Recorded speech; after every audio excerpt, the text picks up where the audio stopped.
बिस्मिल्लाहिर्रहमानिर्रहीम। Dear students, अस्सलाम वालेकुम।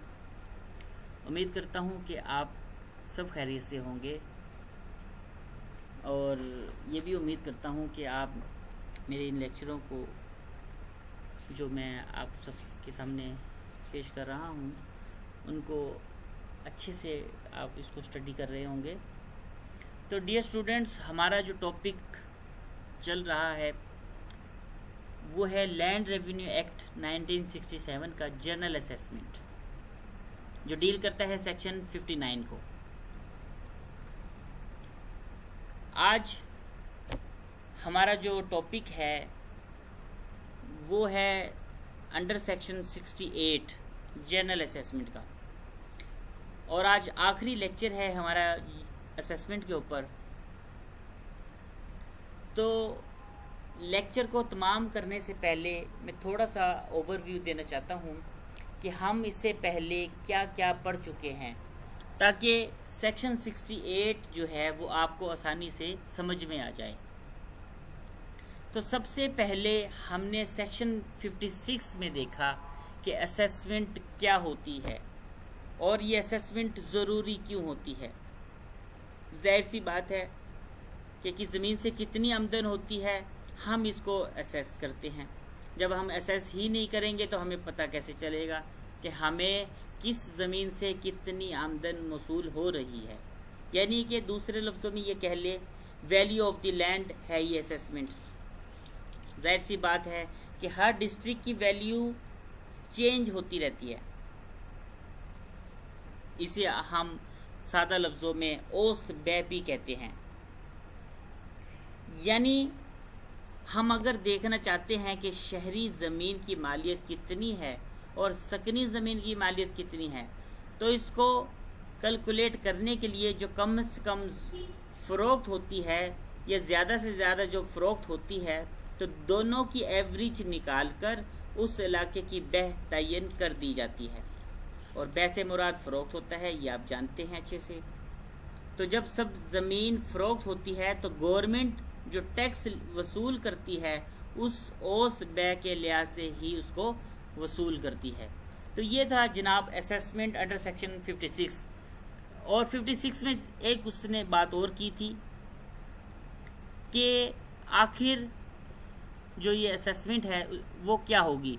तो वो सिंपल ये उसने बताया था कि असेसमेंट हमेशा दो किस्म की होगी, दो तरह की होगी। 2 काइंड्स हैं, एक जनरल असेसमेंट है और एक स्पेशल असेसमेंट है। अब असेसमेंट के लिए ज़रूरी है कि वो पहले गवर्नमेंट से इजाज़त ले, और जब इजाज़त लेगा तो ही इसको असेस कर पाएगा, भले वो जनरल हो या स्पेशल हो। उसके बाद हमने सेक्शन 60 में पढ़ा कि वो कौन सा तरीका होगा जिसमें एक्सेस किया जाएगा, मोड्स ऑफ डिटरमिनिंग असेसमेंट। यानी हमने वो मोड्स पढ़े थे जिसमें तरीकाकार बताया गया था। अब हम देखें अगर कि वो मोड्स क्या थे, तो उसमें सिंपल ये बताया गया था कि डियर स्टूडेंट्स कि महकमा माल का जो अफसर होगा वही इसको डील करेगा, वही इसका तयन करेगा। और पॉइंट 2 में क्या था, यानी कि पॉइंट 1 में सिंपल बताया गया था कि इसकी असेसमेंट कौन करेगा, रेवेन्यू ऑफिसर करेगा। पॉइंट 2 में क्या बताएगा, पॉइंट 2 में उसने सिर्फ एक ही बात बताई थी कि रेवेन्यू ऑफिसर जो है इसको जिसको तयन किया गया है ऐसी जनरल असेसमेंट के लिए, तो वो अपनी तजावीज़ या रिपोर्ट कमिश्नर के ज़रिए रेवेन्यू बोर्ड को भेज देता है रिपोर्ट बना के। और उसके बाद फिर हमने सेक्शन 61 पढ़ा। सेक्शन 61 में सिंपल बताया गया था कि असेसमेंट की अनाउंसमेंट कैसे की जाएगी। फिर हमने पढ़ा, और इसमें हमने 2 ही बातें देखी थी कि जब भी जो अंडर सेक्शन 60 है उसके तहत रेवेन्यू ने जो तजावीज़ भेजी थी, जब वो उसको ज़ेरे गौर लाएगा तो वो जो अहकामात जारी करेगा वो जो मुनासिब समझता है।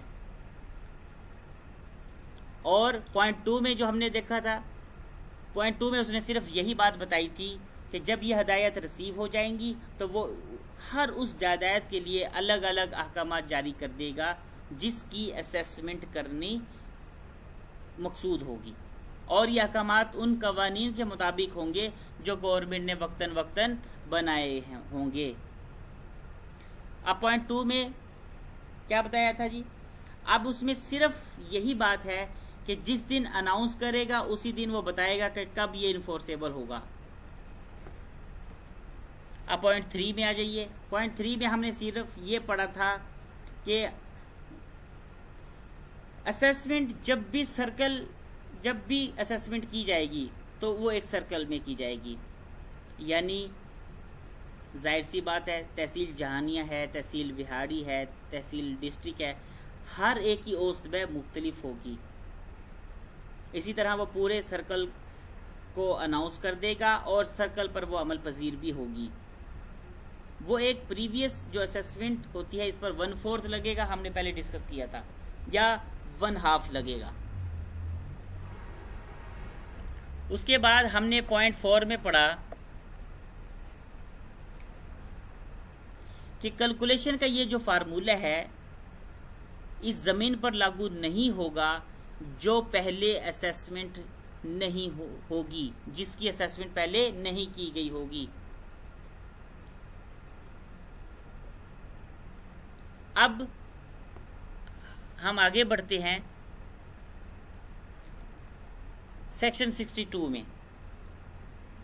तो सेक्शन 62 में क्या है? एप्लीकेशन फॉर रिकंसिडरेशन, यानी कि अब वो रिकंसिडरेशन के लिए दरख्वास्त कौन दे सकेगा। उसमें हमने फिर 2 ही बातें पढ़ी थी। जाहिर सी बात है जो मुतासरा शख्स होगा वो ही देगा, और कितने दिन के अंदर अंदर देगा? 30 डेज के अंदर अंदर, 30 दिन के अंदर अंदर। जिसको कोई इतराज़ होगा तो वो 30 दिन के अंदर अंदर वो दरख्वास्त दे सकता है। और पॉइंट 2 में उसने सिंपल बताया है। अब वो इस तमाम वजूहात, वो उसकी तमाम वजूहात भी लिखेगा उसको एक्सेप्ट करने की या रिजेक्ट करने की। फिर हमने देखा सेक्शन 63। सेक्शन 63 में हमने सिंपल बताया था कि confirmation and duration of assessment, confirmation और असेसमेंट का दुरानिया कितना होगा। तो जब तक बोर्ड ऑफ रेवेन्यू इसको कंफर्म नहीं करेगा तब तक कंफर्म नहीं माना जाएगा। पॉइंट 2 में बताया गया था कि कंफर्म करने से पहले मॉडिफाई भी कर सकता है, और इसमें कमिश्नर भी मॉडिफाई कर सकता है और बोर्ड ऑफ रेवेन्यू भी मॉडिफाई कर सकता है। पॉइंट 3 में वो क्या बताया? हमने पॉइंट 3 में ये पढ़ा था कि अगर इन्हेंसमेंट करना चाहता है लैंड रेवेन्यू या लैंड ओनर को नोटिस देगा, पहले ऐलान करेगा। किसके तहत? सेक्शन 26 के तहत। हाँ जी, यानी कि जो एतराज़ात, जो सिफारिशात बोर्ड ऑफ रेवेन्यू ने की थी वो इसके साथ दरखास्त भी जमा करवाएगा।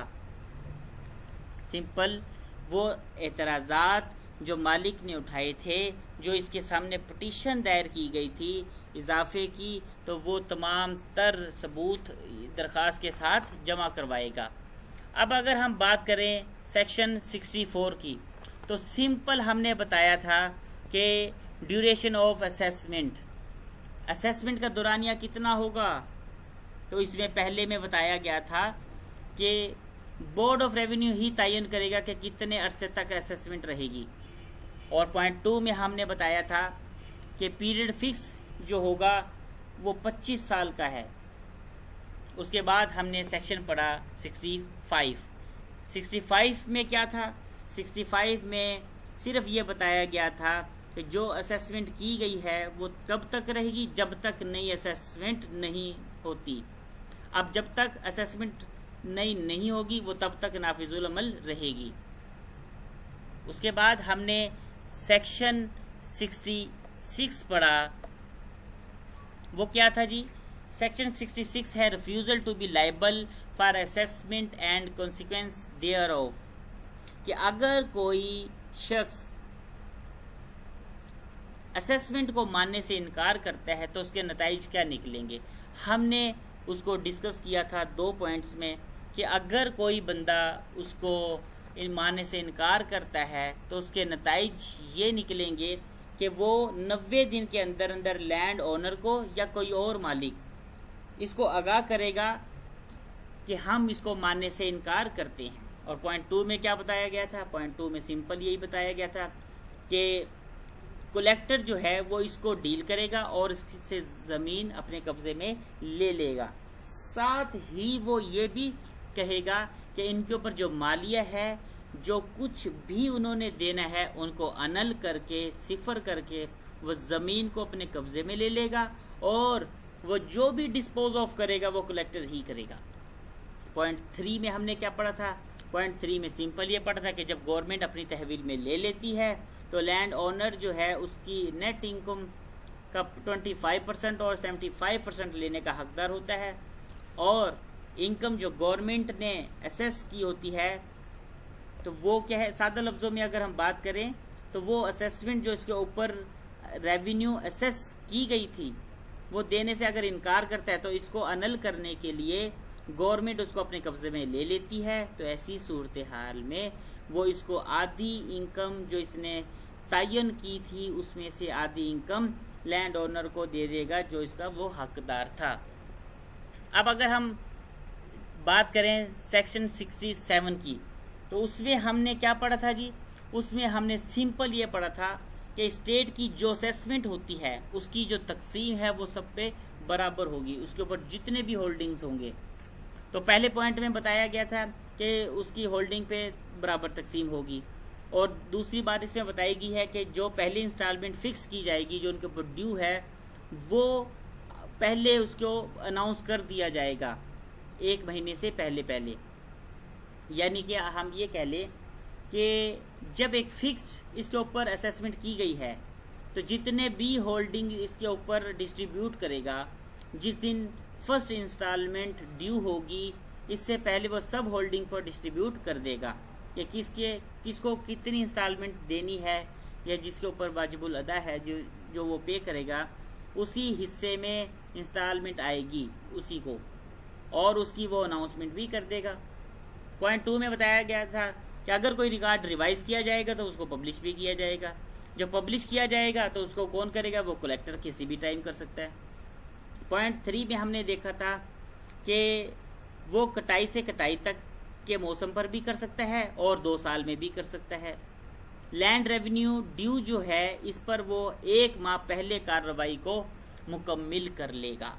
अब पॉइंट 4 में हमें सिर्फ यही पता चला कि इस बारानी ज़मीन जो मौसम के ज़रिए काश्त की जाती है तो इसको ट्यूबवेल प्रोवाइड कर दिया गया है, बेशक वो मालिक ने लगाया है या मज़ारे ने खुद लगाया है, तो वो 4 साल के अंदर अंदर रेट को ज़्यादा नहीं कर सकता। और अगर इसकी एक्सप्लेनेशन में जाएं तो इसमें बताया गया है कि उन ज़मीनात को बारानी ज़मीन समझा जाएगा जिसमें नहरी निज़ाम नहीं है। अब अगर हम आए सेक्शन 68 पे,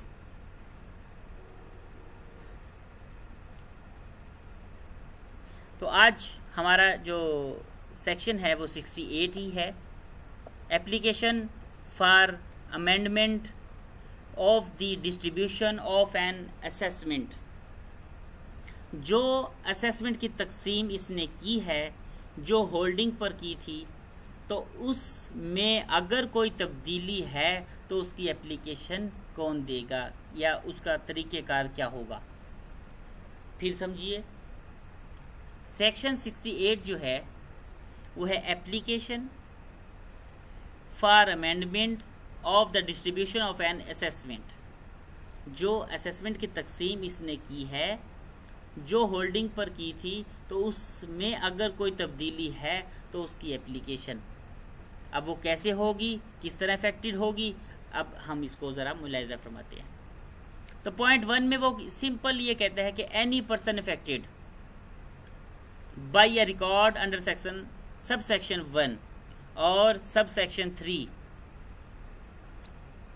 of the last foregoing section or by the revision of the record under subsection 2 of that section may, with 30 days for the date of the publication of the record, present a petition to the revenue officer for a reconsideration of the record so far as it affects him, as it affects him.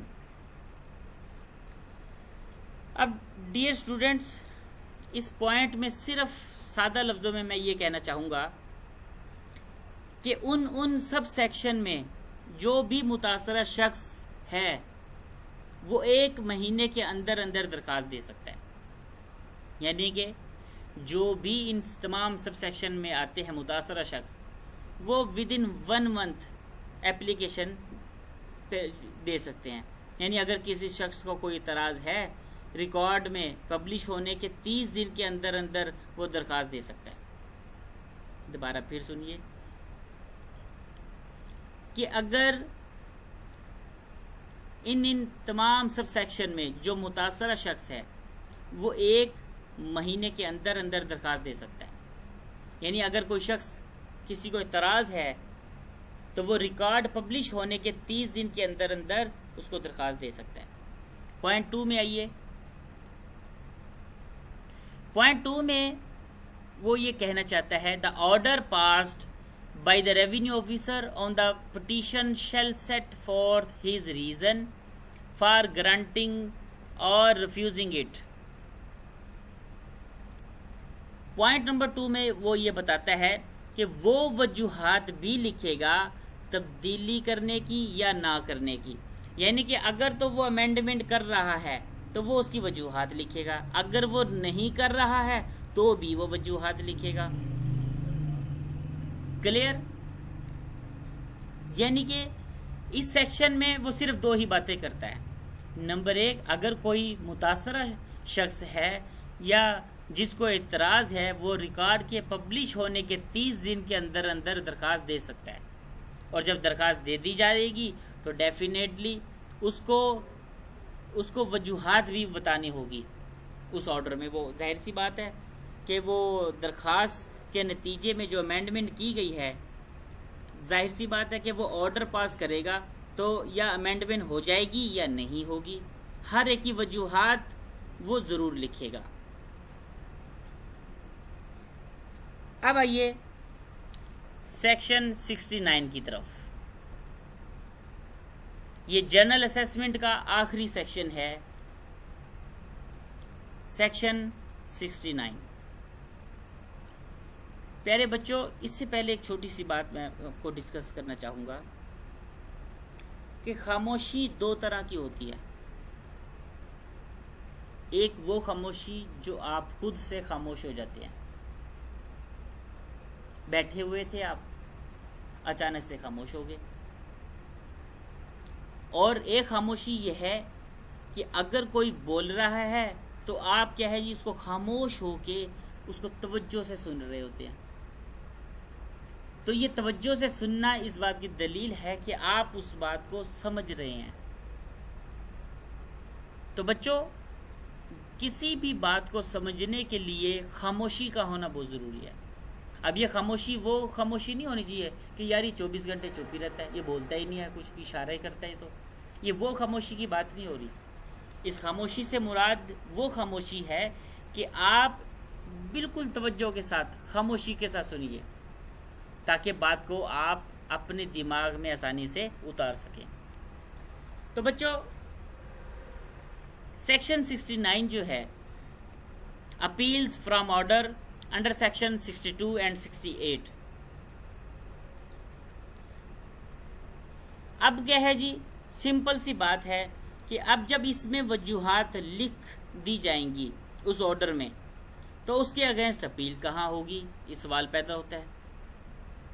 कोई एतराज़ अगर होगा तो उसके against अगर आपने appeal में जाना है तो वो उसका तरीक़ेकार क्या होगा, तो वो अब बताता है, an appeal from an order under the last foregoing section और section 62 shall lie to the commissioner and from the appellate order of the commissioner to the board of revenue।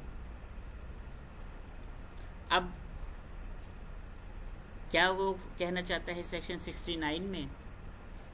वो जनरल असेसमेंट के आखिरी section में कहना चाहता है कि जब इसमें वजूहात लिख दी जाती हैं उसमें ऑर्डर, तो उसके अगेंस्ट जब अपील हमें पता चलता है कि कहाँ होगी, तो वो इस सेक्शन में सिर्फ यही कहना चाहता है कि अगर उन पर कोई एतराज़ होगा, अगर उन पर कोई एतराज़ होगा तो आप उस एग्जेक्टिव ऑफिसर जो है उस डिस्ट्रिक्ट के, उसके पास चले जाएंगे, यानी कि DEO, डिस्ट्रिक्ट एग्जेक्टिव ऑफिसर।